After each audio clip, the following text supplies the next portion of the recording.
on the trail, I don't know how many people said, I was hoping that this hike would be a spiritual awakening for me. I've never found people so open to just reflecting on really the walk of life.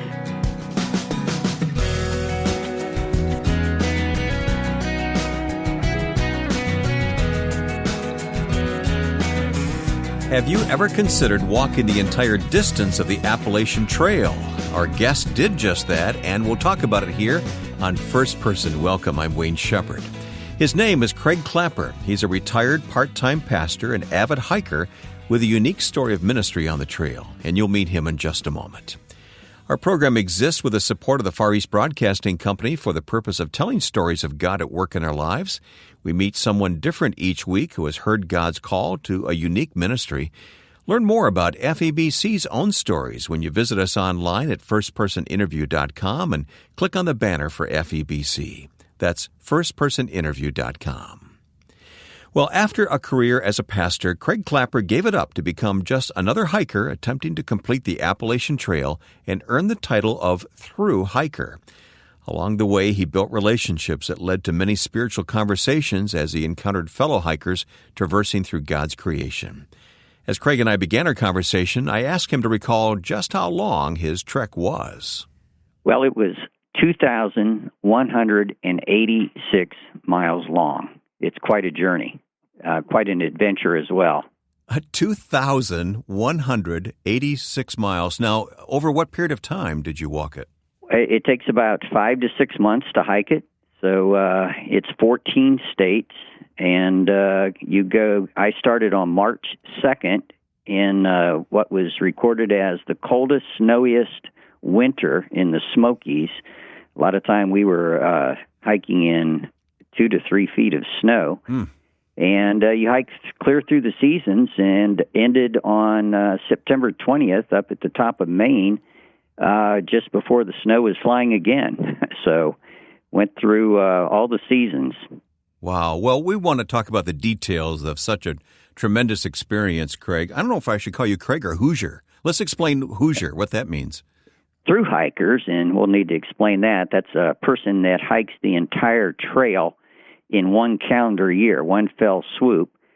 They all take trail names. No one knows your real name on the trail, which really adds, I think, to the uniqueness of it. And I've been hiking it for over 20 years, and somewhere along the line from being from Indiana, I picked up the trail name Hoosier.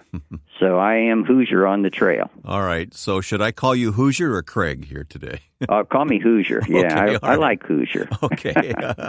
Well, if I had accomplished what you have accomplished, I'd want to go by that name as well. It's an amazing feat. Any idea how many people have done that through hike? Wow. I'm not sure. It's in the thousands. Each year, approximately 2,000 people from around the world, actually, there's a lot of people from other countries, come to the Appalachian Trail attempting to become through hikers. And each year, anywhere from 15 to 20% of the people make it. There's an extremely high dropout rate, and it's not easy. It's a hard hike. Yeah. So I don't know how many people have actually done it, but several hundred per year accomplish it. Well, Hoosier, I want to talk about the details of the trip, but I also want to learn about you and the background to your decision to walk the Appalachian Trail. So who are you? You're a retired pastor, right? I am, and I guess I always like to do long things. I was actually running a marathon in California when the day I got the call to become a senior pastor in South Bend, Indiana at Trinity Evangelical Free Church. And I got down and prayed that I could run a marathon pastorate, and by God's grace, I did that. I was there 26.2 years to the Sunday. Is that right? But during those years, 20-some years before I actually got to do this, I read an article in National Geographic about the Appalachian Trail and these through hikers, and it really intrigued me. I actually felt a divine call upon my life that I just had to become a through hiker someday. So in 2013, or 2012, I retired. 2013, I set out to do the Appalachian Trail after really a lifetime of being a pastor. Now, you don't just one day decide to jump on the trail and walk the whole distance. You did some warm-up runs, didn't you? I did. For probably 20 years. I hiked it a couple weeks here, a couple weeks there. And then one time on a sabbatical, I did 2 months. I did the states of Vermont, New Hampshire, and Maine. That only caused me to want to do the entire trail even more, particularly because of meeting these thru hikers that are just amazing people that live in the woods for half a year almost, living, as I say, as a turtle with what you carry on your back. And I wanted to become one. All right. The question you're asked more often than any is, what did your wife think of this? So let's go ahead and get that question out of the way. Yeah, that's right. Well, I married the right woman, believe me.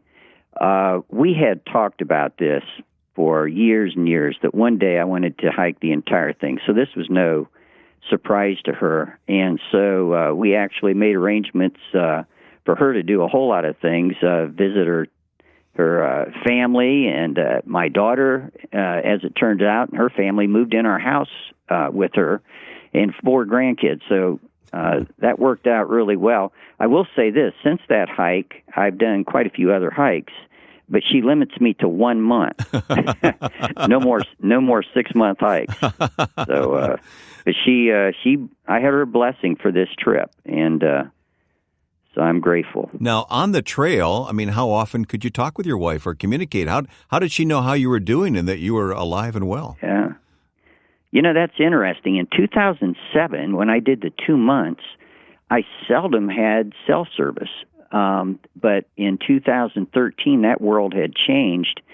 And I would say generally 5 nights of the week, and once I got settled in my tent, we set a time, and I would call her. Now, we did that because you don't want to leave your cell phone on because you'll wear your battery down. So I got to talk to her quite frequently, almost every evening for a few minutes in my tent and review the day. And actually that was it really drew us close together. You know, it was great. Yeah. So technology even has reached the Appalachian Trail, huh? It has. It really has, and that's a real blessing to be able to make that contact back home. And she sort of walked along with me on the trail. Now, packing for a trip like that, what you carry you can't carry everything for the whole journey. So how does that all work? Right. You first of all, you change out gear for the different seasons. You start out a little bit heavy, probably around 40 pounds down in Georgia there in the winter. And then what you do is approximately once every 5 to 6 days, you cross and you have a little booklet that tells you where it's at. You cross a road, and you hitchhike into little towns. They're called trail towns, and they're hiker friendly.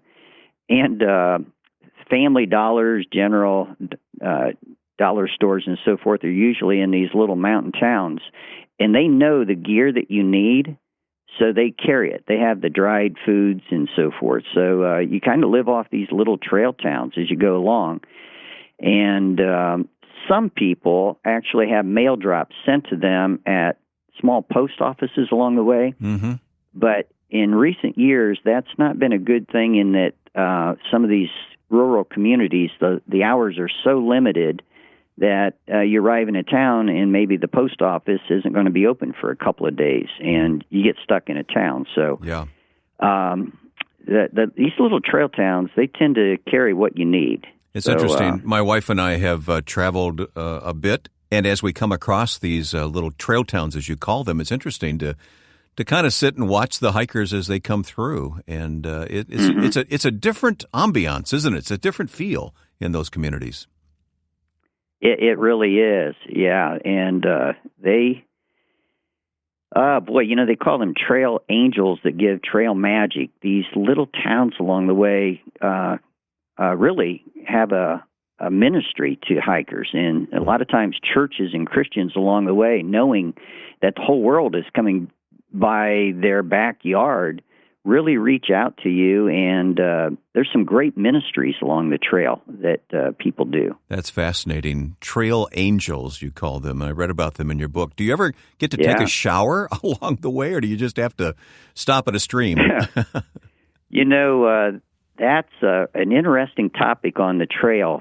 People would talk about, okay, when you get into a trail town, if you could only have one or the other, would it be a great meal or a shower? And I always went for the shower. Did you? Okay. Oh, yeah.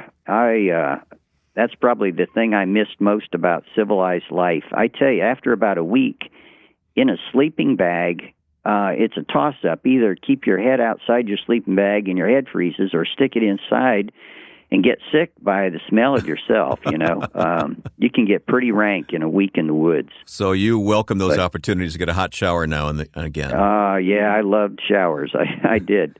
And, that's another great thing. There were some rural churches in the mountains that actually put showers in their church basement in some bunk beds. And when you came into town, they offered you free showers and a free night in the church in a bunk. And my goodness, that's like a fine 5-star hotel. So it was a terrific experience for you overall, huh, Craig? Or Hoosier, I'm sorry. Got to call you Hoosier. Yeah. Terrific experience for you, right? Yeah, it was. There were difficult days, but I can say this. There was never a day that I wasn't grateful I was out there and having the time of my life. I knew I was in a unique chapter. I mean, how many people get to take 5 to 6 months out of their lives to just disconnect and have no idea what's happening in the world, which is one of the rules amongst the thru-hiker community. You don't talk about what's happening back in the world, as we called it, if you even know, and you probably don't know. And it gives you a lot of great time for reflection. And Craig Clapper, a.k.a. Hoosier, will continue to reflect on his hike along the Appalachian Trail. Stay with us.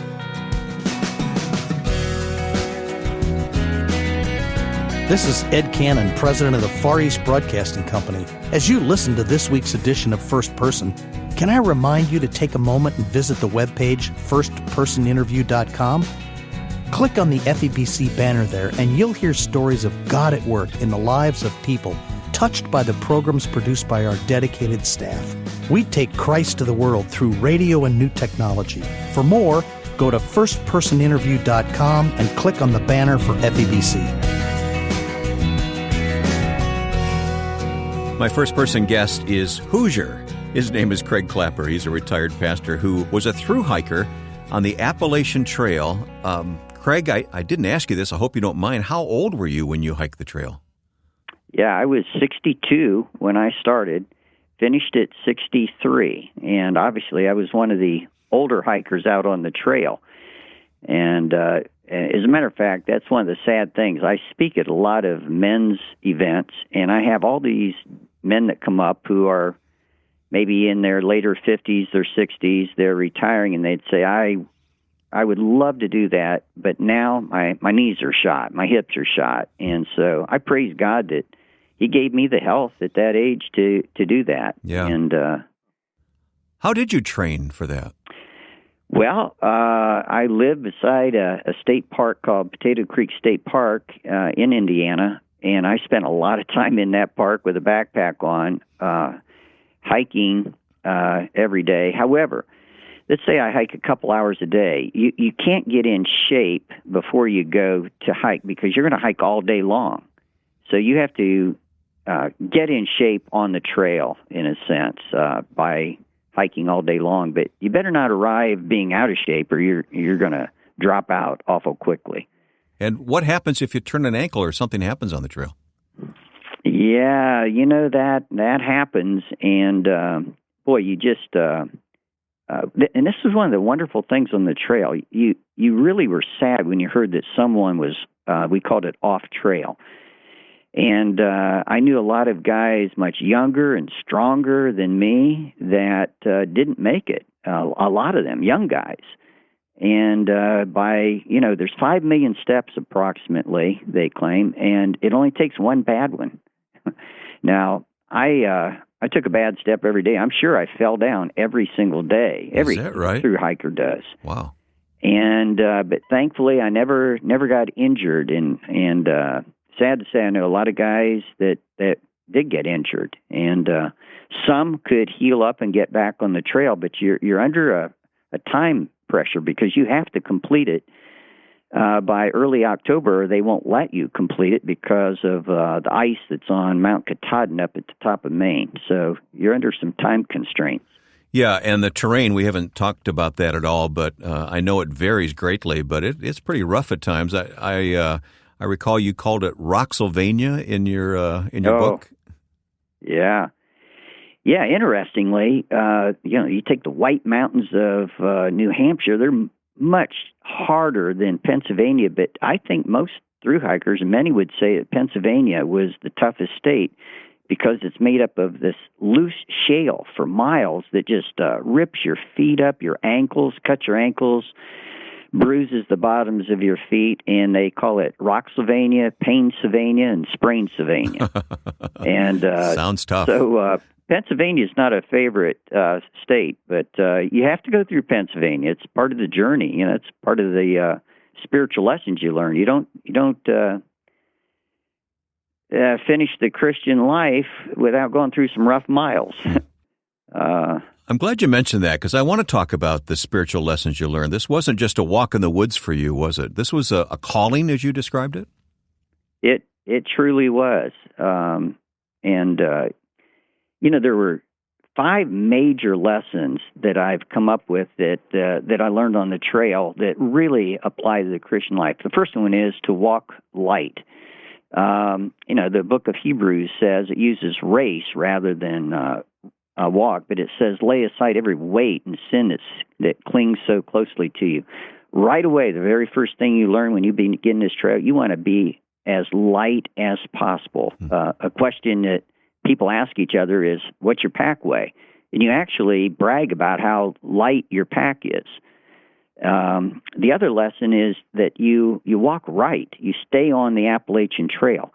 There are places where you can cheat and do what's called blue blazing, which is go around a mountain on a side trail, and even yellow blaze, which means you hitchhike down the road and skip a section. Oh, no, you can't do that. No, you can't do that, and if you're a thru hiker, you can't. Well, in the Christian life too, you stay on the right path. You follow the Word of God. The Appalachian Trail is actually quite easy to follow. There's approximately 80,000 white blazes on trees and rocks, etc. And you just look for the next white blaze, and that indicates you're on the right trail. Well, sometimes that trail seems to be the hardest, and you are tempted to say, well, I think I'll take a shortcut here. But so same way with the Christian life. You stay on the straight and narrow, as Jesus called it. And then you walk tight, as I call it, and that would be the trail community, the linear community. There are other hikers, and you get in what's called your bubble with other hikers, and they come and go because they get injured. Some are faster and slower, and you make some friends you hike with. But the greatest part of that journey were the other fellow hikers that I met, and still friends with many of them, and had an opportunity to really minister to some as well on the trail. I always said that there's nobody hiking a half a year to just take a hike. They're working through something and going through major transitions in life, sometimes the death of a spouse, through divorce or death, the death of a job.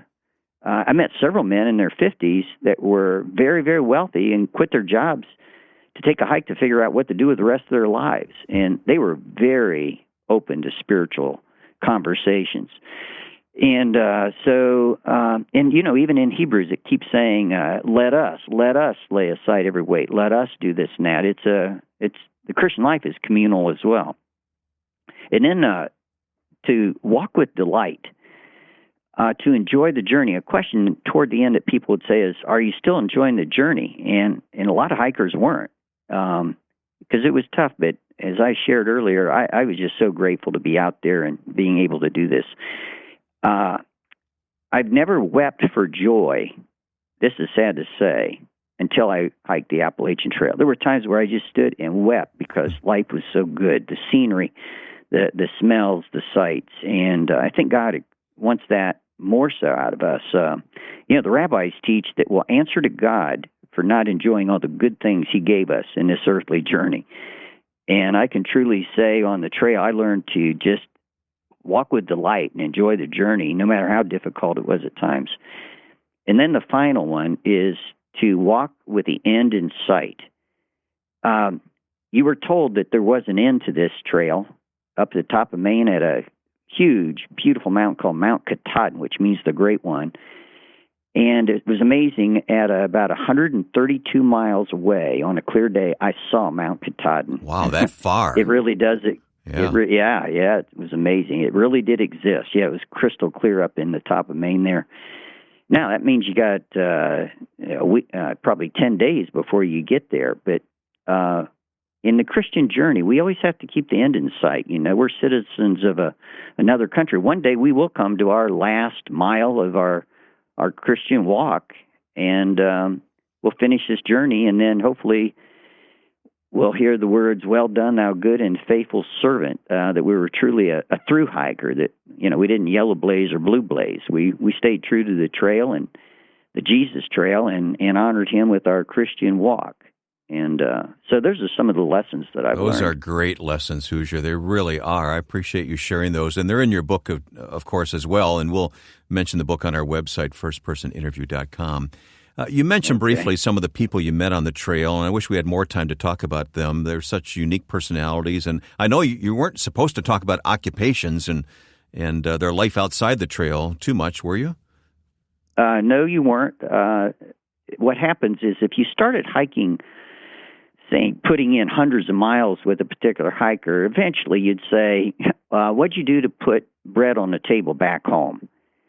And that's when I would say, well, actually, I just retired as a pastor. And unlike back here in this world, on the trail, I don't know how many people said, am I ever glad to talk to you? I was hoping that this journey, this hike would be a spiritual awakening for me.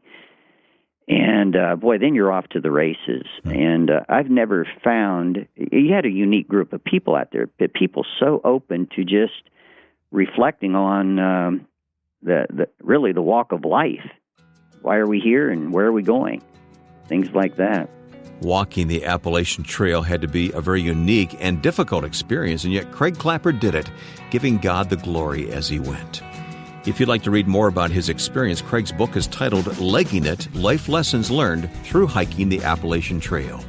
We'll put a link to the book and more about Craig's experiences at our website, firstpersoninterview.com. You can also contact him there if you'd like him to speak to your church or group, firstpersoninterview.com. I'd like to thank the Far East Broadcasting Company for supporting First Person each week.